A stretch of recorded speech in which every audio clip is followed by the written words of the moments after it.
You can go. So we're going to talk a little bit about backyard processing. Hold on there. Okay.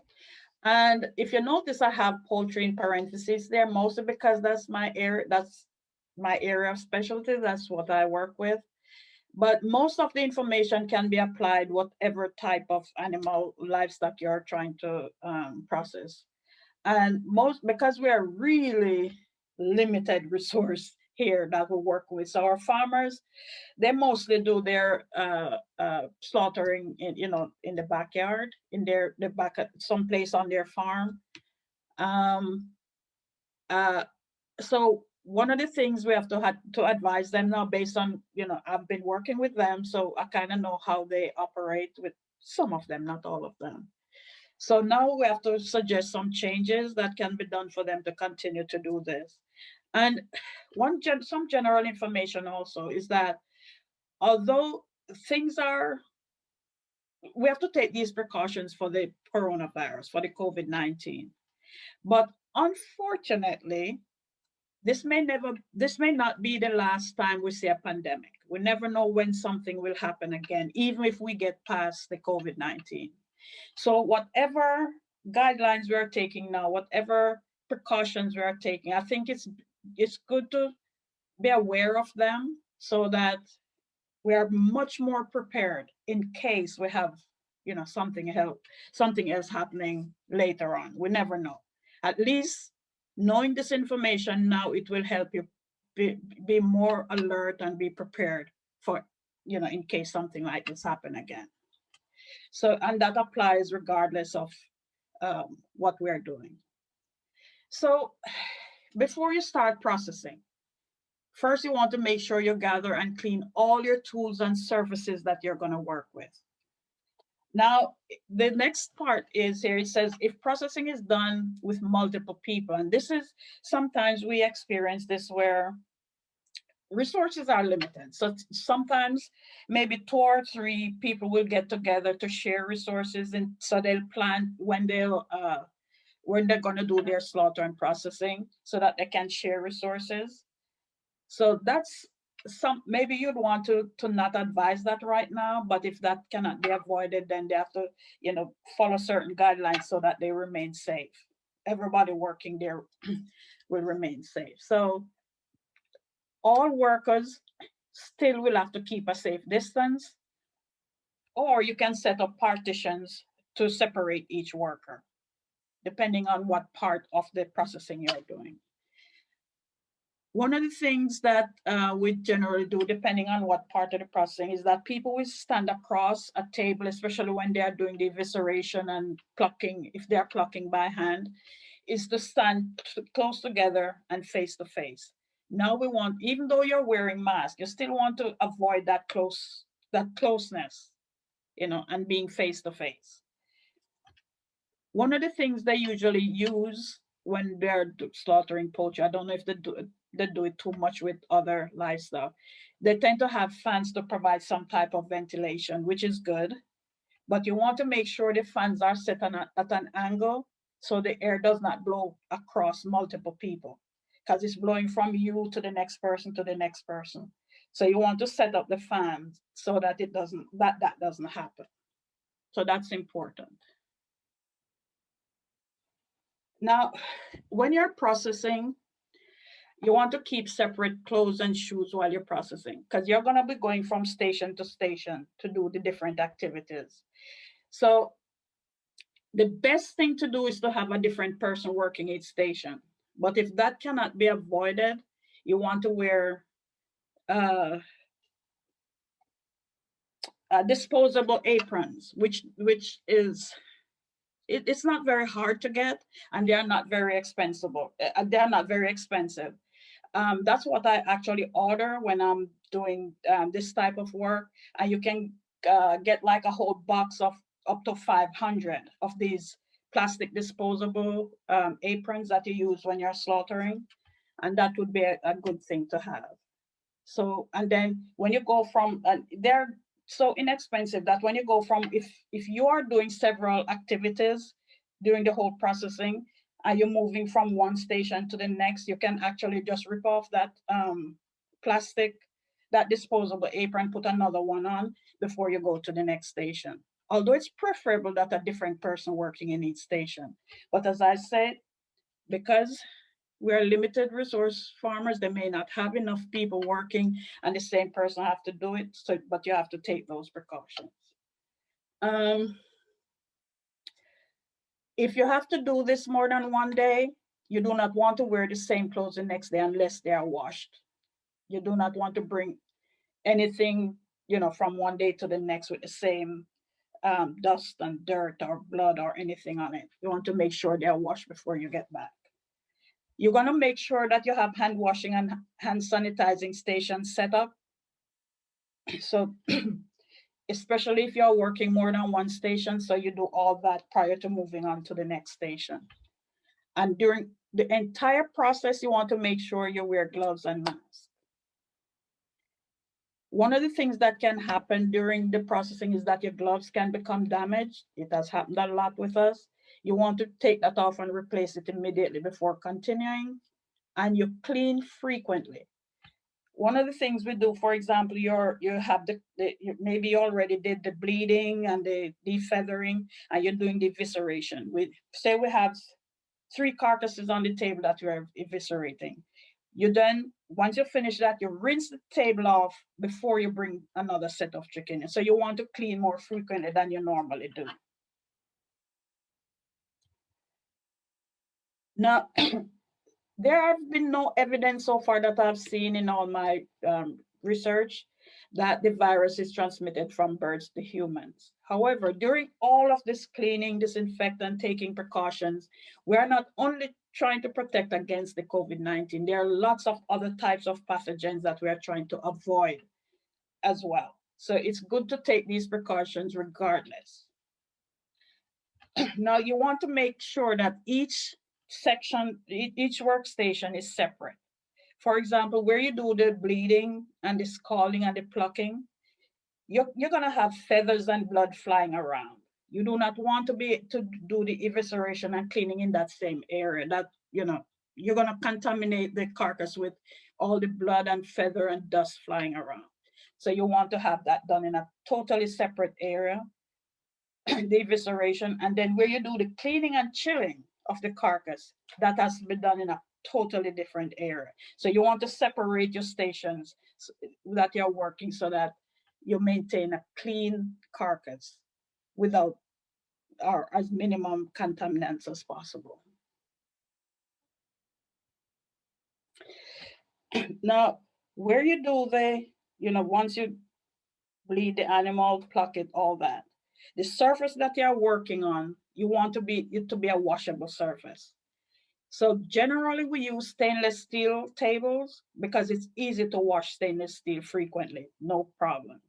If you can't afford to have, if you do not have a stainless steel table, you can use a regular table that you have available with you, but cover it with plastic disposable covers. Just use a piece of plastic. I've done that before as well with people I'm working with. Cover the table with that plastic. If it gets torn in between working, you can just tear that off, put another piece of plastic cover. If it remains, if it's not torn, you just rinse that plastic off, frequently. So it's best to do that when you're processing. Now you use different knives at different stages of the processing activity. If you can afford to do that, you use different knives because you do not want to be outside cutting the neck of the chicken to bleed and bring that knife in to also work with the carcass. You want to use different knives. And you also want to use separate containers that you're putting the carcass in. For cleaning, you do not want to have the same container that you're putting it in for chilling. You want to use total separate containers and keep them apart as well.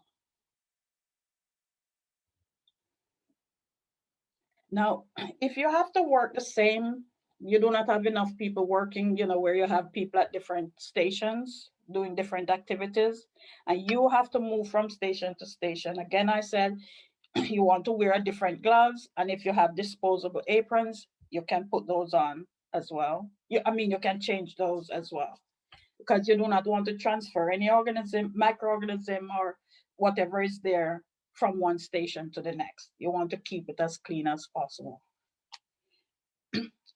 So along with keep making sure of that, all the people that are working there have to be healthy. They show any symptom, any sign that they're sick, regardless of whether they know what it is or not, they should not show up to work. If they're at work and start feeling ill, they should ask to leave. You do not want anybody that is sick around. So if they detect any symptom, they should maybe go get a test, leave, then go get a test done, and take the go through the quarantine period before they can continue working. If you're gonna slaughter another time, or they don't come back until they're come back to the farm until they're well. Dr. Debat, you want to do this part?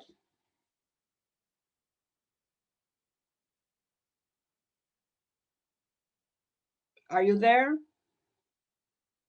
Okay, seem like he's not back. So now that you have, you know how to um, behave on the farm in terms of how you perform the different activities, whether you're processing livestock or whether you're working in the with crops. Now, and he talked about cleaning as well. So now you're ready to transport these products, whether to a corner store, a farmer's market, a restaurant, maybe who you have contract with to buy your product, whatever it is. Now you're talking about transporting these goods. So during transportation, you also have to be careful how you handle the product. You want to maintain the quality that you're bringing it in from the farm or the packing house.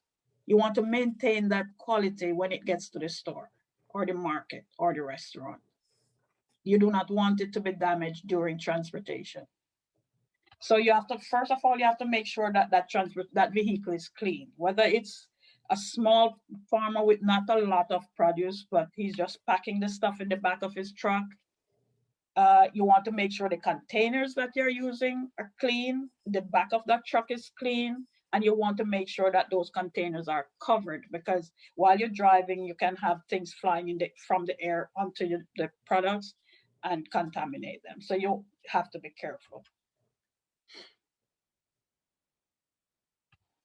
Now, remember in the beginning of the presentation, we talked about people is the one that's going to cause the spread of this disease. So for that virus to get into any business place, it means that an infected person had entered that business place. So, or they bring contaminated products into that business.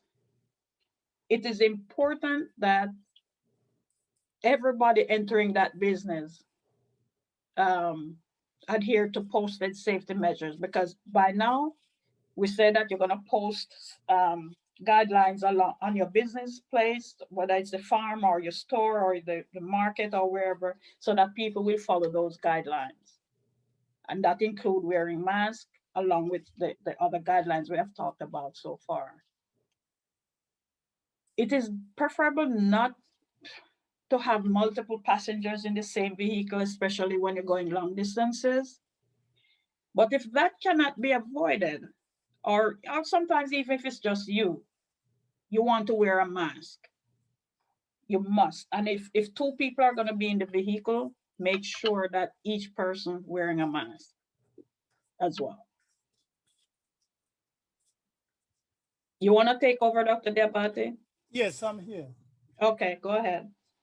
See, something we in Alabama here we have to emphasize is that for some reason I don't understand very well, but people are very reluctant to wear masks at certain level, a certain area, and it is is a challenge, and is a challenge at every level.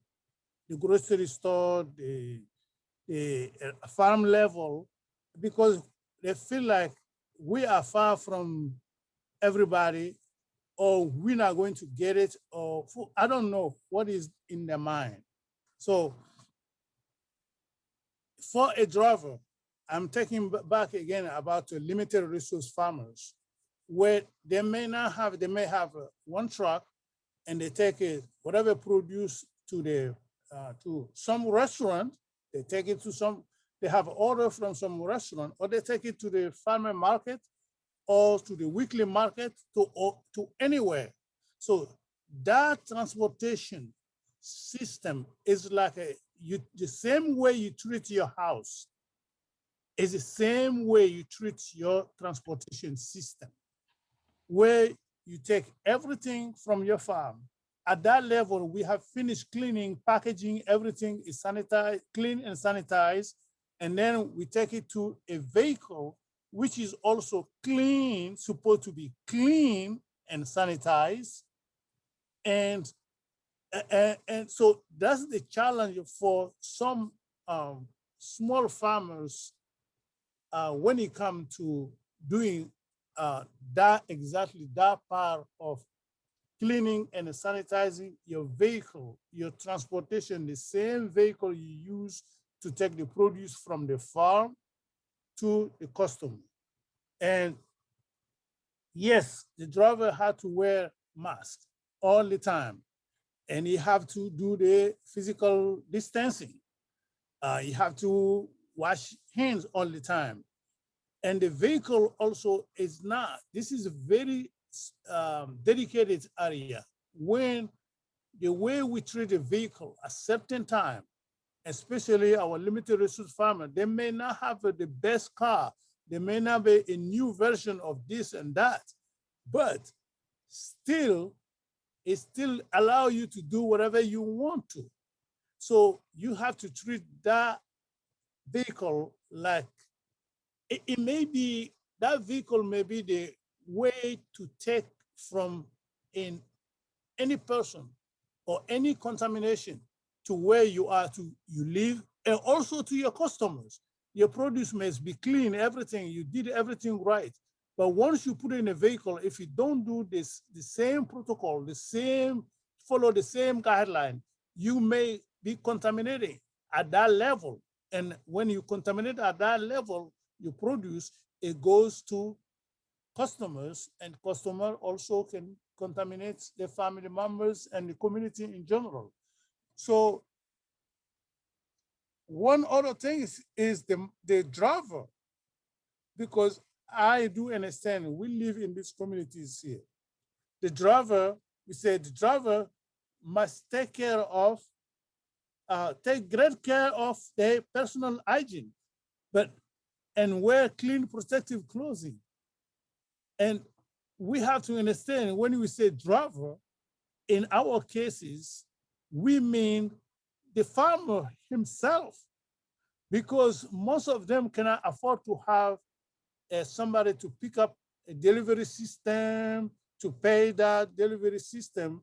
They are the one doing A, B, C, D. So in that level, we are trying to tell the farmers, you need to take care of your personal hygiene and wear protective gloves, and make sure you don't leave your vehicle when you go to the delivery system. Make sure the door is locked.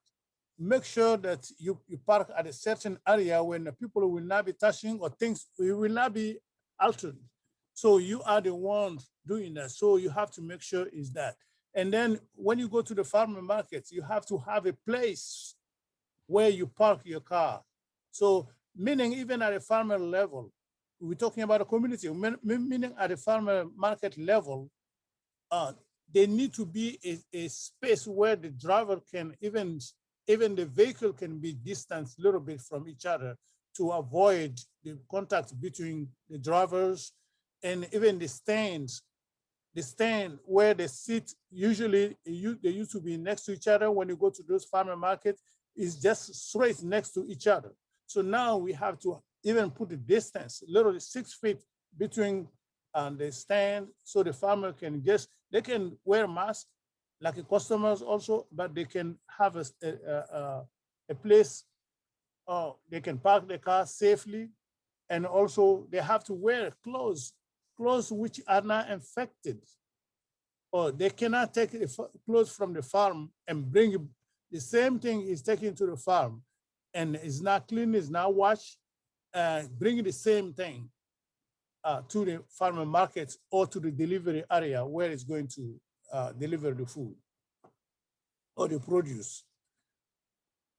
All the time, we should be aware of the potential risk through contact, any contact. Do not neglect any contact. We should tell them, warn them that do not neglect any contact. A small contact can have a big impact on you, your family, and your community. So drivers should be provided with face covering. They should have the face covering all the time. Not one, not two, but just put some in the car even. The alcohol-based hand rub, you need to have it. You need to have all these things. So, what are we talking about? We say washing, we say cleaning, and sanitizing. So also we need to have disinfectant and paper towel all the time.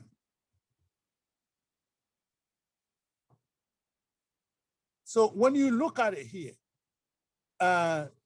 and I've seen this one in the European guidelines for this one, they're seriously taking off the steering wheel, the door, the steering wheel and the door, especially when you see the farmers, the way the delivery people, the way they come and deliver, and they're always touching the door, the car door, open the truck, lifting it. They touch everything everywhere. They touch it everywhere. So it is very important to disinfect those areas all the time. Every time, like each delivery, you have to make sure that if you suspect that you have been in contact with something or your car been in contact with something, you have to disinfect it all the time. Even your mobile device needs to be disinfected. Container need to be disinfected. Cups has to be disinfected. So everything you touch, everything you use had to be disinfected. If possible, use disposable container to avoid having, yes. This is something that, but as economists also, we look at it, and maybe I will come with that later on. But when you look at it here, that's another opportunity for businesses to make money. When you look at it, how for example, the use of disposable container to avoid having returning the same thing and maybe dirty here and take it, wash it. Maybe there is something, they need to have something that transportation, farmers, ourselves, communities can use all the time to disinfect or to have it clean, and also have to avoid the cross-contamination. So anytime you have something you can dispose clearly, we say the lean trash can, just put it there. When you use it one time, you deliver. When you deliver to the restaurant or any place, or you put it, you produce when they buy, once they're at home, they can just wrap it and put it there. And even if the restaurant may come to the farmer market to buy big produce or different produce from different places, this is very scary when you look at the phenomena, when you look at the system, how they do it, especially for the restaurant who want to sell, when to buy produce from our small and limited resource farmer, fresh produce, the way they keep it, the way they go to buy the produce, I've seen it, the risk for contamination is too high. So we gotta be careful. And not only that, I know there is we talk about a farmer, we talk about a community, we talk about communities. The communities also includes those who buy, but particularly some of the restaurants who handle the food in the kitchen.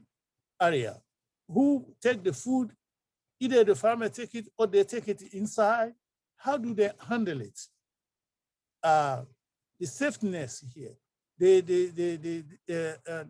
make sure that there's no contact, or at that time they have to secure to be sure that the produce coming is very secure, is very disinfected, and is the risk is doesn't exist. And then the farm, the kitchen people also have to handle it the proper way so they cannot infect the produce before cooking or before handling it to or give it to the customers. Okay. Now this is a big time. This is a big time here. You imagine yourself going to all these places. Let's say big grocery store, Walmart, Kroger's, Publix, any place you go to, any you go to. Or you go to the restaurant. Look at how we have changed from last year, the beginning to today. And look at what we should do to minimize still having this worst virus for ourselves and for our families. I like when you say risk of getting sick directly from eating or handling food is still considered low. Yes. But I saw the data when Dr. Barley mentioned 1 on 10,000, something like this. Nobody want to be the one.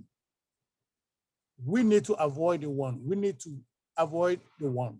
So yes, it is there, but we know the food is not, but the way we handle the food, here's the problem. Because we from the farm to the plate, every level there is a contact, there is a human contact for our people. I mean, we don't have a machine to do those handling. We are the farmer, we are the human being, we are the friend, we are the brothers, we are the family members working with the farmer, or being farmers ourselves and handling this here. So do not avoid it. Avoid touching anything, any surface, or the food, or where you leave the food, and then touch your mouth or nose or eyes. You know, sometimes it happens, but sometimes we feel like I need to scratch a little bit, but be careful. Make sure that you don't, because it may, that area, that surface may be contaminated, and then when you touch your nose, it goes straight there. Anytime it contaminates you, and God knows what is next. So wash your hand with soap and water, running water, before and after handling food, all the time. Use hand sanitizer containing at least 70% alcohol. Cover all surface and hand and rub in until dry. Very simple advice, very simple thing we can advise our customers, our farmers, our family members to do all the time. But when it comes to the area we cover, we may not have a big grocery stores, meaning they don't have enough resources to do certain things. But guess what? We have our small corner store, we have a little coffee shop, we have our barber shop. Hello, we have our barber shop, we have a little farmer market here. How do we do it? For months, I was scared to go to the barber shop, for months. And my children keep reminding me how horrible was my hair, that I need to go. I refused. I said, they can cut it. they can do it themselves, I'm not going. But they pushed me so much that I went. When I went, and it's a place I used to go, then I find out exactly that the guy, I find him cleaning or sanitizing the doorknob, and everywhere he was wearing masks. And there were not a lot of people, and they have places where self-distancing in the barber shop. And then I have my own mask, and they offered me a mask, and they did it. I was comfortable from then. I said, okay, this is the best thing to do. So the best advice is to give advice to those, not only farmers, the places we go, the barber shop, the corner store that we all the time go to, and apply those things we are telling people. Wear a mask first, wash your hands, self-distancing, and when you wash, make it 20 seconds all the time. And wear mask yourself and post sign to alert customer to wear mask. At a lot of stores here in Auburn, Alabama, Tuskegee, Alabama, or where we serve our what we call the Black Belt counties, we have stores, we have a sign. Please wear mask, please wear mask. But our mask is required. But I seen also at the stores when the customers is almost arguing with the manager who is requiring them to wear masks. I mean, it's a challenge, it's a big challenge, but Alabama is different. And then we recommend and we ask people to just wear masks, self-distancing all the time, and make sure that we've seen it at least in the small store. And there are two doors usually, and one is for entry and the other one is for exit. So when you go through it, you finish here and then you go by the other door. So this is something we need to encourage all the time. So you see all those wonderful produce here. Now, wear masks in market or grocery store all the time. Choose fresh that is not bruised or damaged. Pre-cut fruit and vegetables should be kept refrigerated or on ice. Kept fruit and vegetables separate from raw meat, poultry, and seafood. This is the normal thing, okay? This is something normal that we do all the time. I don't know, Dr. Bale, see somebody try to send a message or what? Huh? Somebody tried to send a message? It was John. I put the survey in the link in the chat. Oh, okay. Keep going. Okay, I'm sorry. So this is the pamphlets, Dr. Barrett. Oh yeah. I think the next couple slides just show some posters. Remember, I say I'm gonna put some resources in there that can be printed. So these are posters that can be printed and posted out wherever you feel comfortable posting it in your respective areas that you work in the counties or you have a county office. So this one, and these are still some of the guides when shopping. So it's just posters that can be printed with important information that people can, as I said, there are times people may forget, they're out doing their business and tend to forget. But once they come up on one of these signs, it will alert them and they say, oh, I forgot. And then they'll, it's a good reminder for them to keep everybody on track. So all of these three, so we're not gonna read them, they're actually saying the same thing, but these are just different types of posters that can be printed and posted in areas where they're available for people to see, which serve as a reminder of what they need to do to take precautions. And these are just pictures, again, just showing examples of how people have changed, how things have changed since the pandemic. And these are farmers markets, these three, and this is inside the supermarket. And if you notice, even in this picture, the bottom left, you notice that if the person behind the who is selling is wearing a mask, and they post signs here that say start here. Usually you go in the supermarket and people are walking around, bumping into each other, going in any direction. Now they have changed that where you enter, just like Dr. Debati said in the previous slide, you may, even in farmers market, you can do that where they enter from one section so that people going in one direction and then exit another instead of people bumping into each other. And this is just like on the right, another picture showing people in the farmers market wearing masks. And the top right is just inside the supermarket. You can see where they have these things on the floor to alert people that they need to stay at least this much distance apart. So this is just to kind of show how things have changed and how it's possibly even in an outdoor farmers market, how you can still practice these safety guidelines by posting signs for people to follow.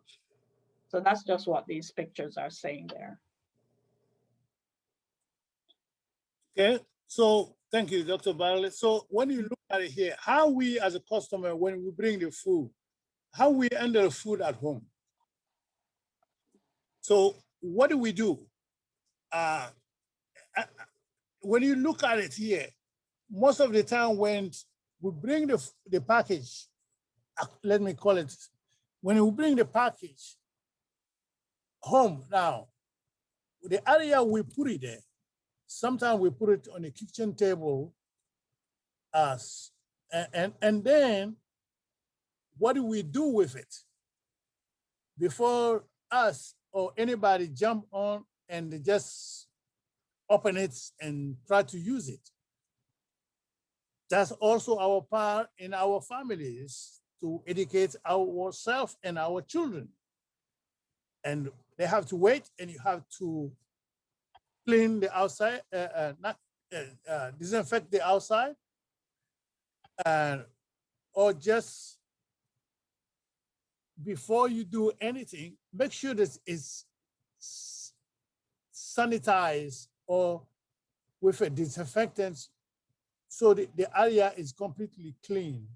I know we don't bring this heavy food anymore. Those are small bags, may not be big, so we need to disinfect it. Or here, you see, because I say when we enter with, we have a tendency to put in the kitchen counter and say we need to sanitize it before we put it in the kitchen counter.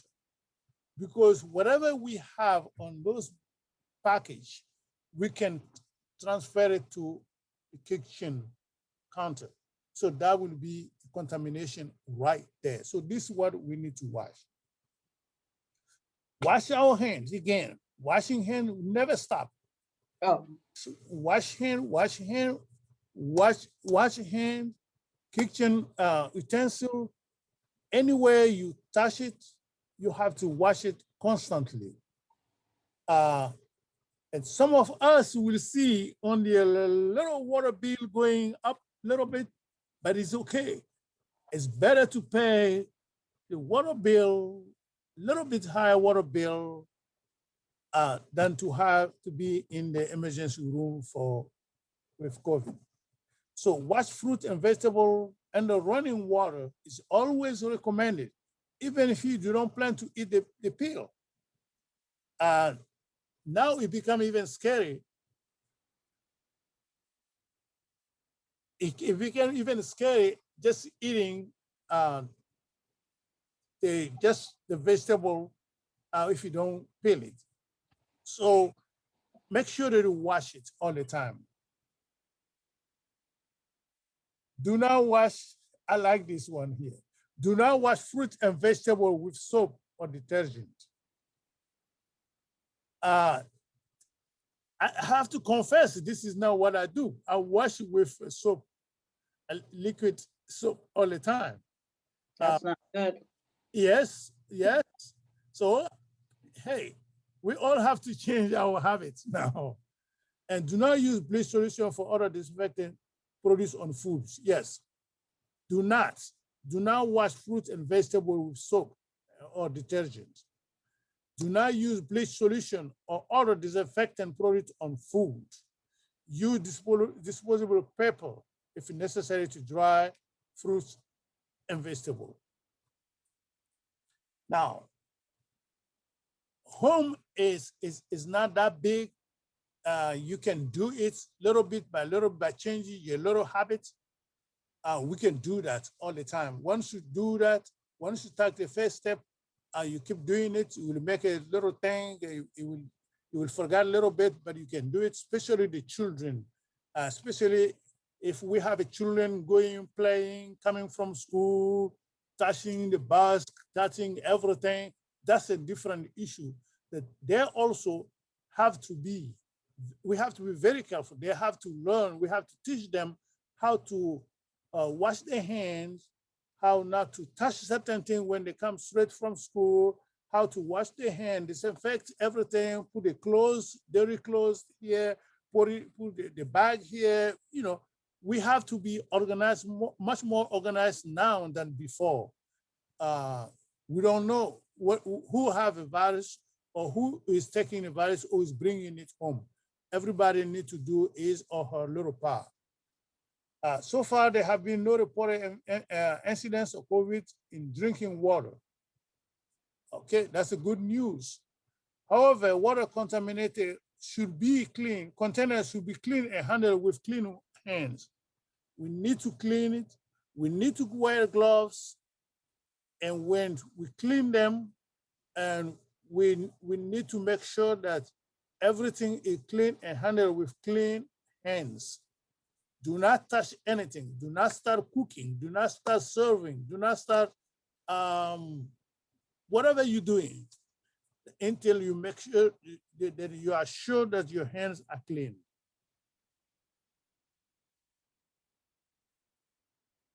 Again, at home, there is no evidence that the virus infection caused by eating food, including wild game meat. I'm glad this is the case because I love the deer meat. I'm sorry. I love the deer meat. I'm sure, and I'm happy there's no evidence of the virus infection. But it's not loving the deer meat. It's not loving the wild game meat. It's how you're handling meat, which is the key.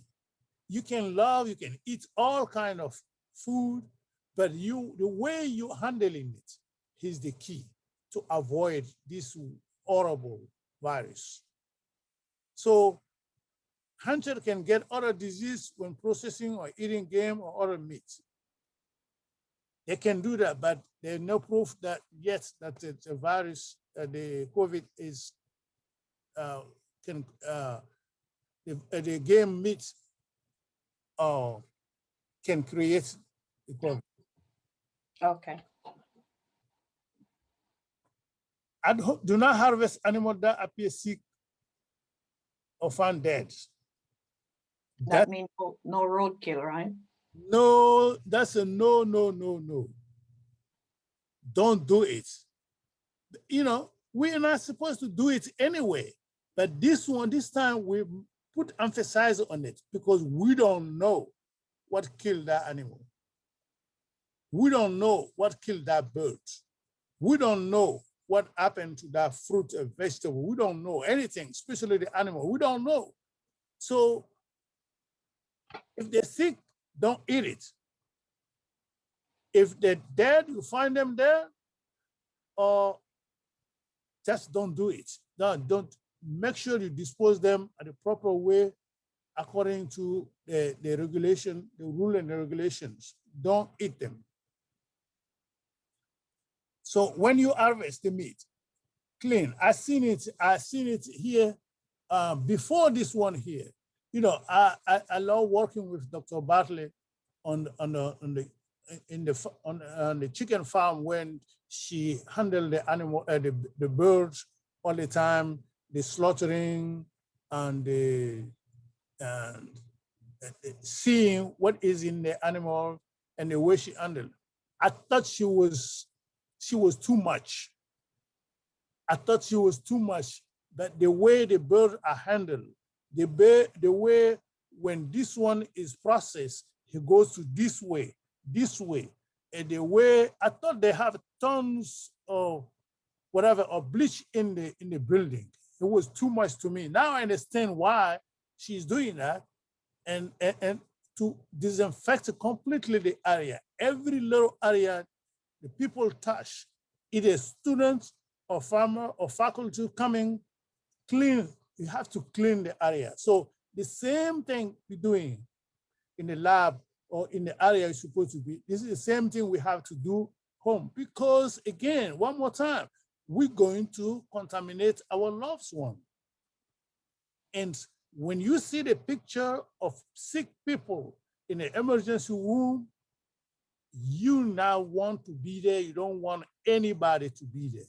So to do that, we have to make sure that we wash our hands, we wear masks, we clean everything, and we do self-distancing, and our food properly handled, especially our farmers, and coming from the farm to the customer at every level.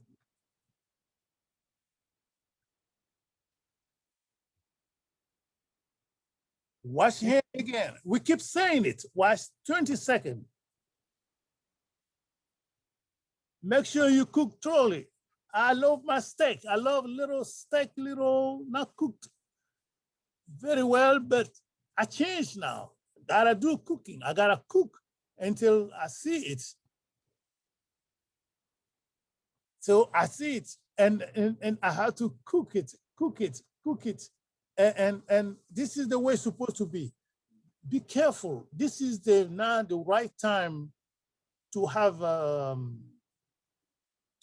you don't have a luxury to be picky or enjoy this is very serious time here. If you look at the number of people who pass away because of this one here, we have to do completely something different and to avoid having this one, and to make sure this thing disappear forever so we can go back to our normal life.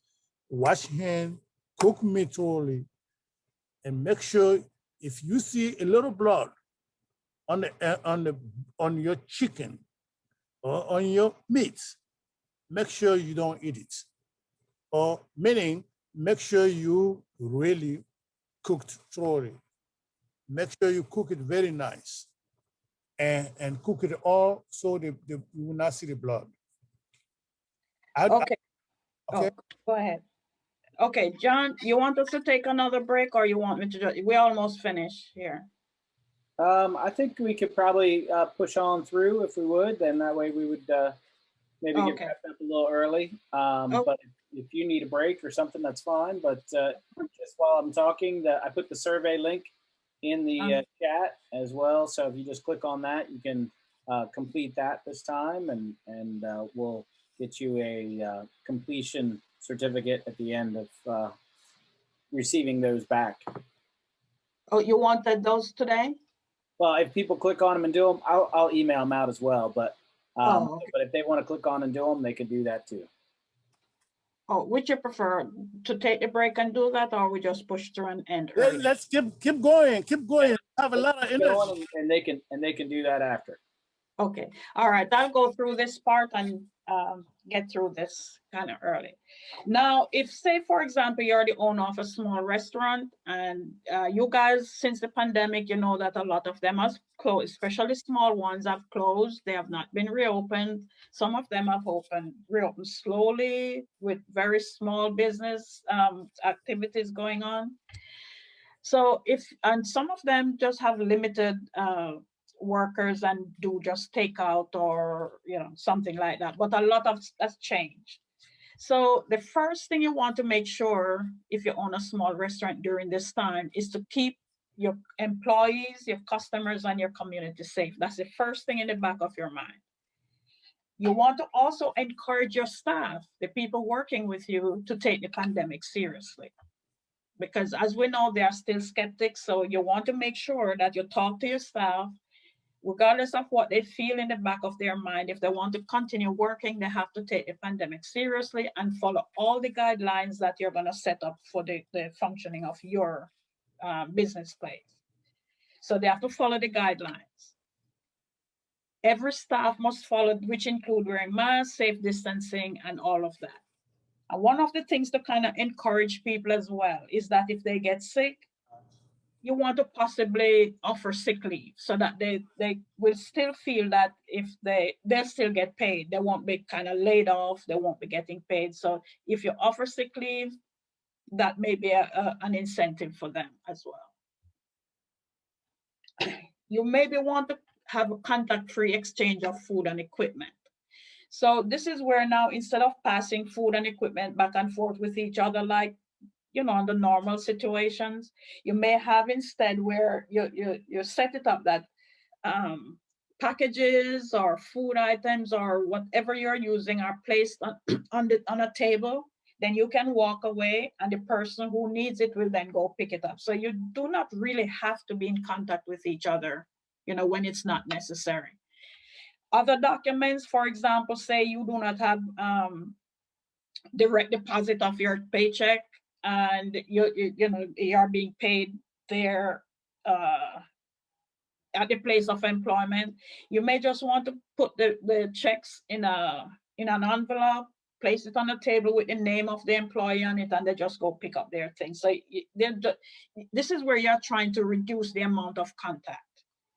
Now, inside of the restaurant or as our store or whichever retail outlet it is, you may want to prop doors open when necessary so that especially those that you go through frequently, like the kitchen door, the dish room door, the offices.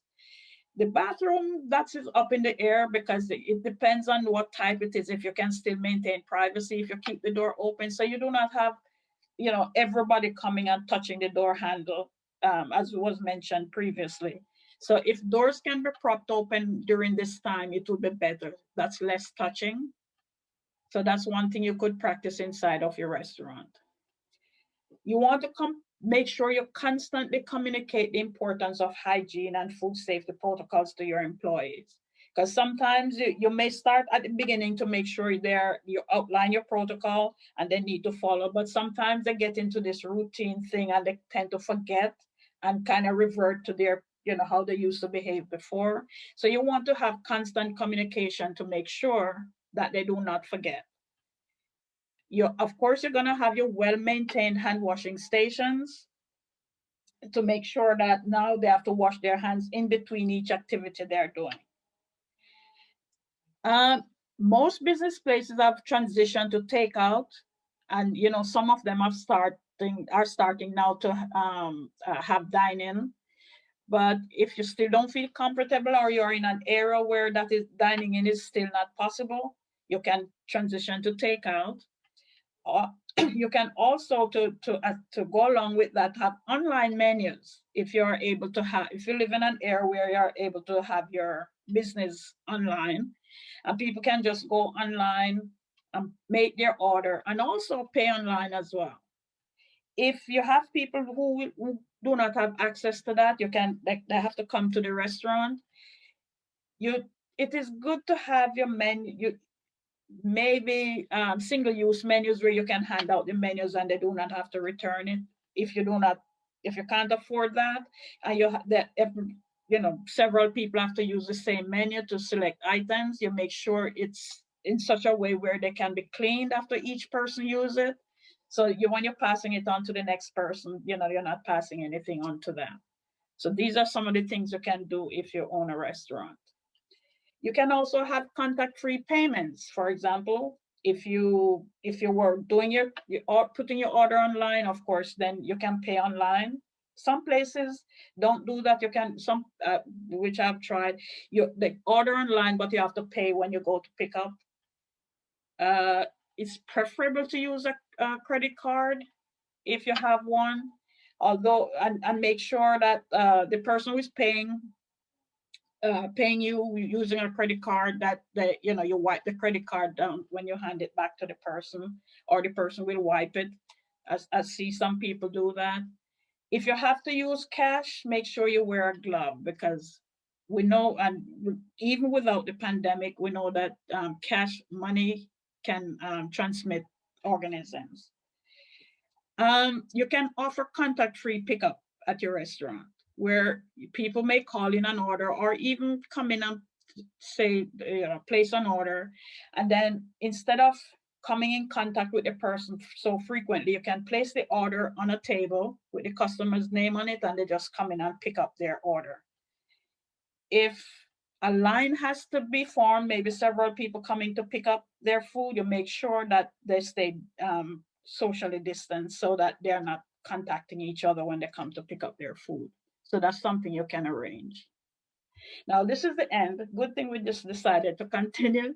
We're just going to mention a little bit about vaccinations. And we know that since, was it last week, I think, there has been some changes concerning the vaccine, the Johnson & Johnson vaccine.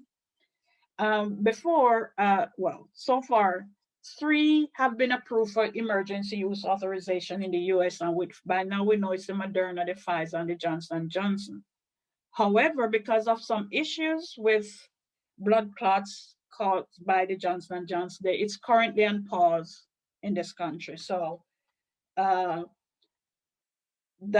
for now, people are not getting that one. But whichever one is available in your area, it doesn't matter which of the other ones. May not all be available in every area. They're all safe to use. So you just make sure that you make your appointment and go get your vaccines.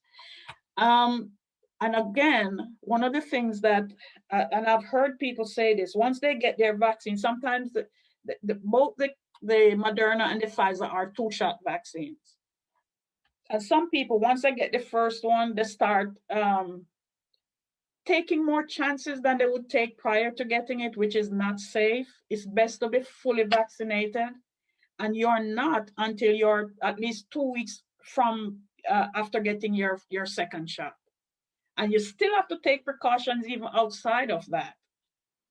But I've seen people where they take a little bit more chance after the first shot, thinking that, oh, I got vaccinated, so I'm okay. And that's not correct. So we have to advise people that they still have to take precautions. And then even after the second shot, they still need to take precautions as well, because you may not, the vaccine may not get you sick enough to enter the hospital, but you may still be shedding the virus somewhere, which will make other people sick. So you still have to be careful.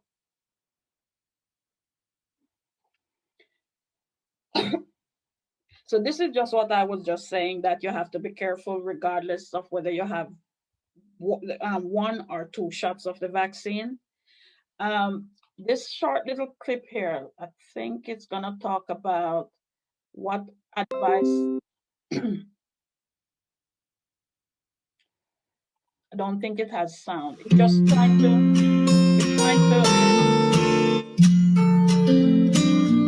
make the case for people to get the vaccine.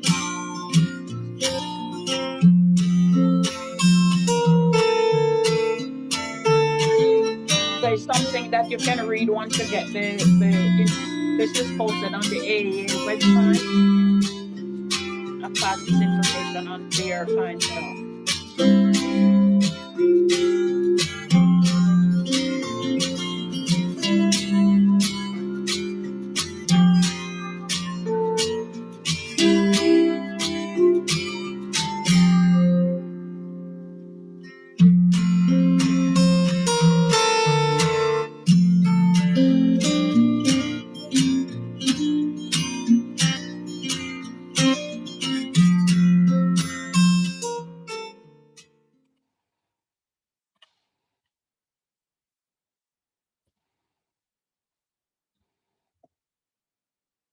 I don't know why this went back there. Okay, so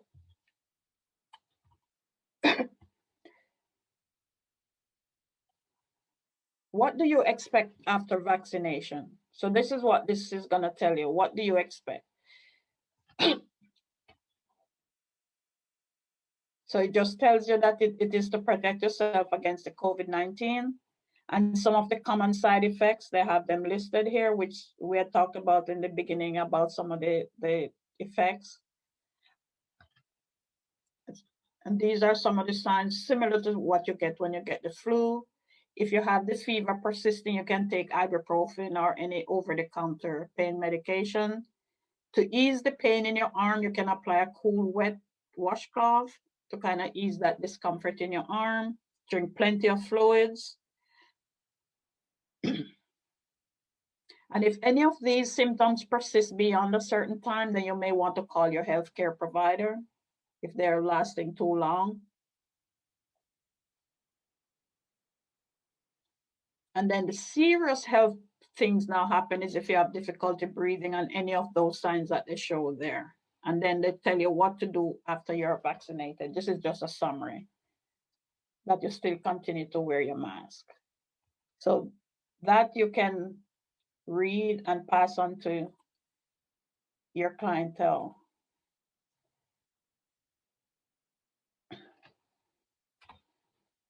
Now this, to find vaccination providers near you, you can go to vaccinefinder.org, or you can check your local pharmacy website, your state health department, or even on your local news. Sometimes you watch your local news and they give out information on where you can go to get your vaccine.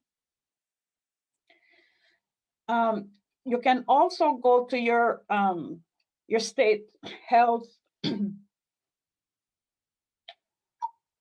your state health website, and it can provide you updated information. And say, for example, of course, I'm going to show examples of Alabama because I'm here. And if you want vaccination updates, you go there, you click on it. This last update was 4/19, which is 2 days ago. And it shows you the latest vaccination update. So this was posted on Monday.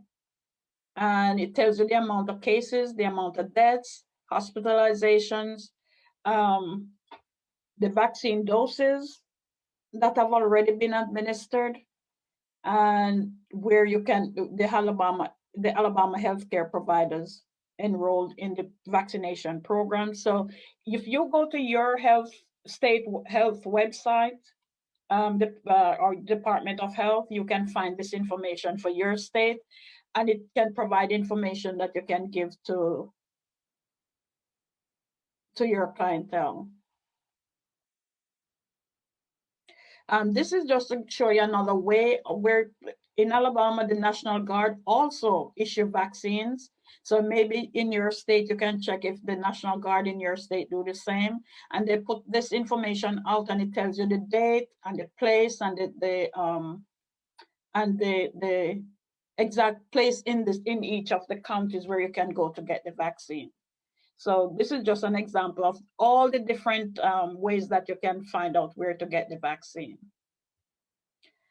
Okay, and these are just some posters. They're information that we talked about before, and I'll just show you one of them. These are posters you can print. They're there for printing, and then you post them again to remind people of what they need to do to stay safe. Okay, and those are the resources, and that's the end of the presentation.